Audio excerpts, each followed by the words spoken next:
What is up, everybody? I'm Sam, and I'm here with Leah B. Hello. We're going to be rewinding the latest LEGO The Hobbit trailer. It's the Ocean's 11 trailer because it's edited like a Ocean's 11 trailer would be. Absolutely. I guess I should say the remake of Ocean's 11. Yes. Let's just dig right in. Okay, let's do it. I was noticing that these early shots of Hobbiton, first of all, they look really good, and they don't look like Legos at all. Yeah. I don't even know if those are Lego birds there. Is that allowed? I think. Is that allowed, Leah? I don't know. Those might be Lego birds, but Yeah. it's definitely not all Lego grass and Lego trees and all that kind of stuff. Yep. And so here's some shots of Rivendell, too. Like, I don't see anything that looks really Lego unless that's a collectible red brick there under the house. Perhaps. I mean, Lego in Lego Lord of the Rings, Rivendell looked exactly like this. It wasn't Legoized as much. It's more that the characters are Legos than the actual locations. And I think that, makes this game sort of a more cinematic experience than its counterparts. Yeah, it's really based on the movie. I was amused to see, though, that, of course, this map is something that a little minifig could hold in his hand. I remember little pieces of paper that were, Legos from back in the day, and they look just like that. It's pretty great. There's Lonely Mountain. And Smog, we're going to see him in a little bit in Lego form. Yep, it's going to be awesome. So here's that Ocean's 11 editing, and you can see some of the main characters here. Who can you see in this scene? So in this scene, I'm seeing on the far left, it looks like Keely, Bilbo, and probably Gloin. You can't see him that well, but then we have the mastermind of the whole thing, Gandalf and Thorin, Oak and Shield, and some goblins. There's some more of them, after the goblins. And this might be in a troll horde here, right? And maybe there's I see a Lego thing back there, but you can see some coins, and, I don't think they'd be hanging out with the dragon. I think that's where they are in this scene. Yes. And so here are a couple more of the dwarves, Nori, Beaufort, and it's probably Bilbo behind him. Yeah, I think that's Bilbo right there. And even more, because there are so many freaking dwarves in the two movies. Much dwarves. So yeah, and like they did a great job adapting them into Lego figures. I mean, all credit must go to Peter Jackson, though, for kind of making every dwarf look so different. But Telltale did such an amazing job. Yeah, Traveler's Tale. Traveler's Tales. I'm so sorry. Yeah, TT, and it happens. I hear it all the time. Yeah, but I mean, they did such a great job bringing the characters from the movies into Lego form. You can see all these dwarves here. We can see Bilbo, Balin, Bomber, Gandalf, Beaufort, Dwalin, Thorin, Dory. There's just so many, and they look so close to how they do in the actual movies. I love it. I think they're climbing the Misty Mountains in that bottom scene there. Yes. And look who's living under the Misty Mountains. It's Gollum. My favorite minifigure appearance in this whole trailer. It's so funny. It just looks crazy. That joint of his shoulder and be all little and skinny. So funny. He's great. More dwarf action. I was wondering if Bomber. I don't know what's going on in this scene here. I don't know how closely they're going to stick to the movie, but I was hoping they might add in some stuff that maybe would be in the deleted scenes that we're going to get this fall from the movie. Like there's a scene in the book where Bomber falls in the water in the woods, and he passes out, and they have to carry him for a long time. I don't think that's what's going on here. I just think it would be cool if they included stuff like that. Well, in Lego Lord of the Rings, there were some like side quest stuff that wasn't in the movies that really cool. that managed to make it into the game. So that definitely is a possibility. Yeah, if you're going to build the world out, you might as well use it as much as possible. This is really neat. This is the Smaug Horde. Yes, his gold, all of his lovely gold. Yep. And the statue, which in the movie, in the Desolation of Smog, this statue isn't in the same area as Smaug's Horde. Yeah, it's kind of like in a pour. They're pouring it, I guess, when all of the Lonely Mountain gets kind of invaded by Smog and everything gets shut down. They're in the middle of pouring this big gold statue. So here it's already poured. It's in here. I don't really get what's going on with that, but it looks cool. He does look really cool. I think he kind of looks like a little football player, which that might not have been what they were going for, but it's kind of cute. And if you look in the foreground of this, towards the very bottom, you can see a little bit of Lego treasure. There's like a green jewel and a red jewel and a yellow jewel and a little treasure chest. Yes. I think that might be from the Pirate Lego stuff, which will be cool to kind of see in there. But again, not very many Lego pieces. Yeah. In the treasure trove. And here, of course, is Smaug, the first time we've ever seen Smaug in Lego form, except for on the promotional poster. Yeah. So he looks awesome. Can you buy this giant toy? Have you seen it yet? I'm not sure, but I imagine that there's probably some I wonder, sort of set. like you can see here, he's all one molded plastic piece he's supposed to look like, but it'd be really cool to assemble something like this, if that was actually a play set. But, they've been moving more and more towards kind of these pre-molded pieces for, when Lego does a licensed thing like Star Wars and Lord of the Rings and stuff. They don't really allow you to build as much as they used to. And the Goblin King also looks like one kind of melded piece as well, which we'll see later. Totally. I asked the one of the developers who's worked on the game if Smog would be a playable character in Lego The Hobbit, and he would not say yes, but he would not say no. So maybe. That's a very strange idea. And here's Bilbo with a fish on his head. Do you think this is like when they're coming out of the smuggled fish stuff, into Bard's house? I think so. I think like into Lake Town. Yeah, into Lake Town. Yeah, I believe this is probably when they're first getting out of the barrels and they're making their way out. And because you remember Bard smuggles them in the little boats to his house. Well, yeah, after the fish barrel scene. Oh, yeah. Then he gets them past a bunch of people in town. I think I was wondering what was going on there. And here's before all that happened in the river in Mirkwood when the dwarves are trying to get away from the... Are they goblins or are they orcs? Well, goblins are just what they call orcs that live inside the mountain, and they specifically call them that a lot in The Hobbit. I don't think there's a great distinction, except they're kind of smaller and more wiry and stuff like that. Oh my gosh, and he gets eaten by a shark. Yeah, is that no, it's not Bomber. That one is Bofur. So Bofur's getting eaten by a shark. Yeah. Poor Bofur. You'll notice there's also a scene with a giraffe in it coming up. Yes. They're throwing in some kind of humor, and that's like a big part of these games, right? They don't take themselves seriously. Now, this is different than previous Lego games in that they're actually using dialogue from the movies.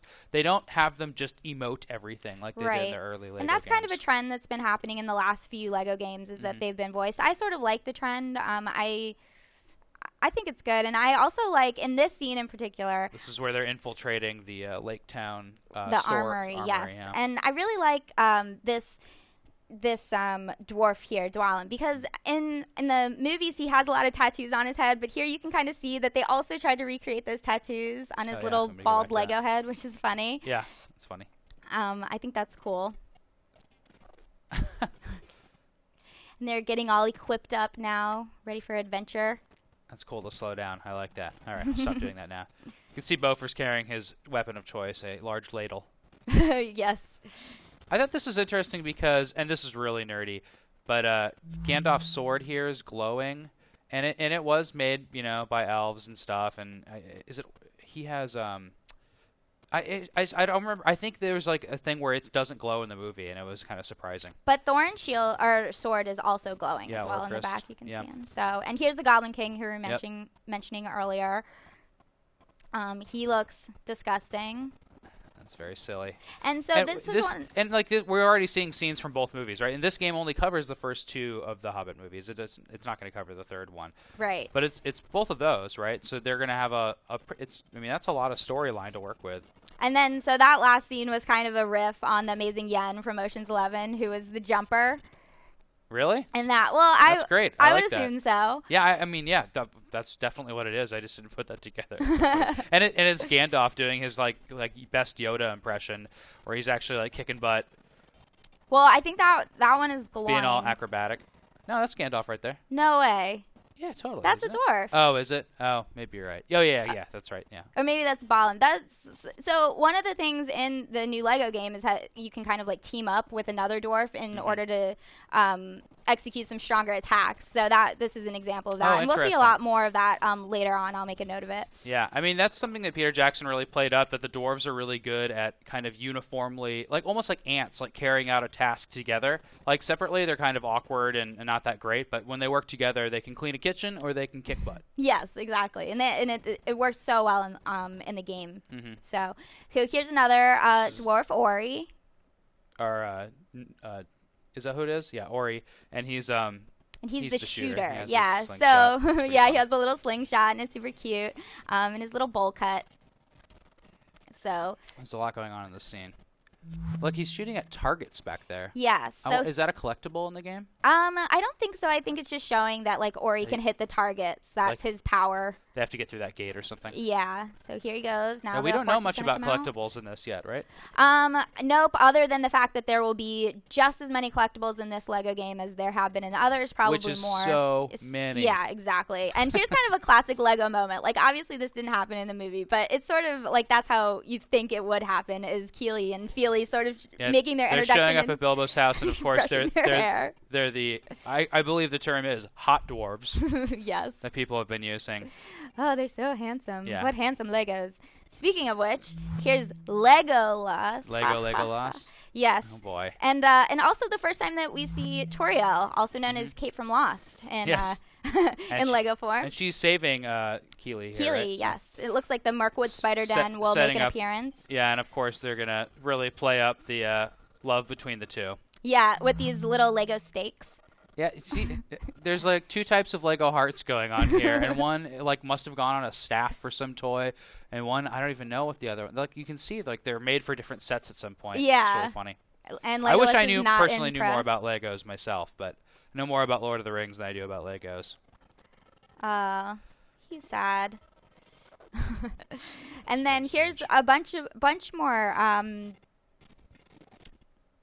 How many dwarfs can we count in this one? Yeah, they never show them all at once. So many. I thought this was funny because, as I said before, there's very realistic, not realistic, but kind of non-Lego backgrounds to a lot of stuff. And of course, here is the scene in which the floor falls out from under the dwarves in the Hobbit.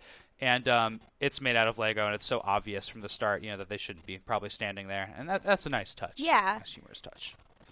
And here they are falling into Goblin Town. This is probably the only shot or the best shot of all of them together. But and here's the next shot of the giraffe that Sam was mentioning earlier. Yeah, they're like pilfering Bilbo's storage.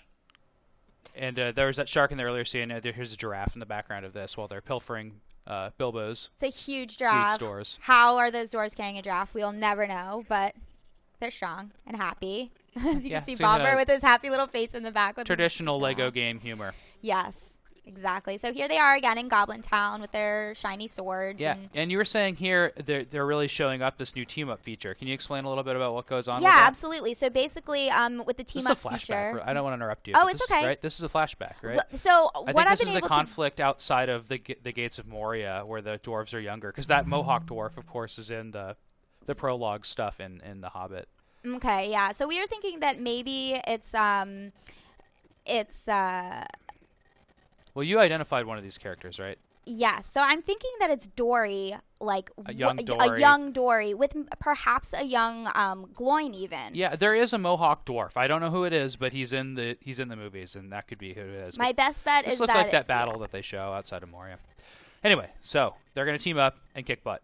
How does this work? So anyways, you can kind of like team up with dwarves who have the same sort of item. So you can see how Bifur and Nori have this staves and they're making a totem pole out of themselves so that Dwalin can kind of climb up and go over them. And then there's other ways how the dwarves can like use items together, like Thorn and Nori together use in an upcoming scene use a battering ram here, and in that previous scene the two dwarves can kind of grab each other and link arms, and then you can do like a spinning attack. So wait, is this Gandalf joining in this action? It looks like it. No, he's just comedically emptying a dwarf out. Right. Okay, gotcha. So the dwarves can kind of link up and team up together and buddy up is how it was described at the preview event that I recently went to. And yeah, it is kind of cool. Since there are so many dwarves, it's nice that they found a new way to kind of make them interact together. Is it it's better with your buddies thing? Is that indicative of it being co-op? I don't know if this is co-op yet. It definitely is co-op. Oh, cool. And okay. Better with your buddies. I think it's just, again, referring to the buddy up system dwarves. where you can, use... Play along with your friends, exactly. But that's cool that you can play with your friends. And here's our first look at Azog. Yeah. Which he's on like his white warg. Rudolph the Red-Nosed warg. Warg. Yeah. Yeah, exactly. Kind of strange. And then here, as we move on to the next screen, we see Nori, Bilbo, Bomber, Balin, and a sausage. What is he doing with that sausage? Well, it seems like there's a bird on his shoulder or some such thing. Okay. Who knows? More tomfoolery. Exactly, and more sausages. Yeah. So even that Lego sausage looks delicious, and I'm a vegetarian. I didn't know that about you. Yeah. Yeah, cool. So this maybe might be before...